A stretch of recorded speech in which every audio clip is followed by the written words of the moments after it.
പക്ഷിപ്പനിയുടെ പശ്ചാത്തലത്തിൽ ദേശാടന പക്ഷികൾ ചത്തുവീഴുന്നത് മാവേലിക്കര മാന്നാർ സംസ്ഥാന പാതയിലെ ചെന്നിത്തല ഗ്രാമപഞ്ചായത്തിനെ ഭീതിയിലാഴ്ത്തുന്നു. പക്ഷികളുടെ കാഷ്ടം വീണ് ഇരുചക്രവാഹനക്കാരും കാൽനടയാത്രക്കാരും ഏറെ ബുദ്ധിമുട്ടുകയാണ്.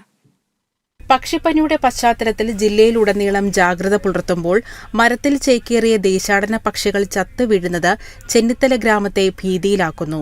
മാവേലിക്കര മാന്നാർ സംസ്ഥാന പാതയിൽ ചെന്നിത്തല തൃപ്പെരുന്തുറ ഗ്രാമപഞ്ചായത്തിൽ കല്ലുമൂട് ജംഗ്ഷന് വടക്കുവശം റോഡിന്റെ പടിഞ്ഞാറ് വശത്തുള്ള 2 വൃക്ഷങ്ങളിലായി 100 കണക്കിന് ദേശാടന പക്ഷികളാണ് ചേക്കേറിയിരിക്കുന്നത്. ഇവയുടെ കാഷ്ടം വീണ് ഇരുചക്ര വാഹനക്കാരും കാൽനടയാത്രക്കാരും ഏറെ ബുദ്ധിമുട്ടുകയാണ്.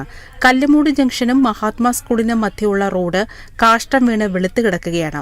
പക്ഷികളുടെ കാഷ്ടം മൂലം കടകളിലേക്ക് എത്താൻ ഉപഭോക്താക്കൾ മടിക്കുന്നതുകൊണ്ട് സമീപത്തുള്ള വ്യാപാരികളും ഏറെ കഷ്ടത്തിലാണ്.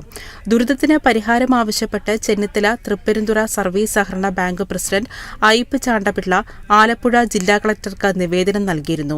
എന്നാൽ പരാതിയിൽ നടപടിയെടുത്ത് അപേക്ഷകനെ അറിയിക്കാനും കളക്ടറേറ്റിൽ റിപ്പോർട്ട് ചെയ്യാനും ഗ്രാമപഞ്ചായത്ത് സെക്രട്ടറിയോട് കളക്ടർ ആവശ്യപ്പെട്ടെങ്കിലും തുടർ നടപടികളുണ്ടായില്ല.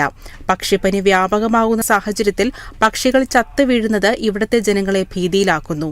വിഷയം ജില്ലാ ഭരണകൂടത്തിന്റെ മറ്റ് അധികാരികളുടെയും ശ്രദ്ധയിൽ കൊണ്ടുവരുമെന്ന് ചെന്നിത്തല തൃപ്പെരുന്തുറ ഗ്രാമപഞ്ചായത്ത് ക്ഷേമകാര്യ സ്റ്റാൻഡിംഗ് കമ്മിറ്റി ചെയർമാൻ ദിബു പടകത്തിൽ പറഞ്ഞു. News desk Kerala vision news, Alappuzha.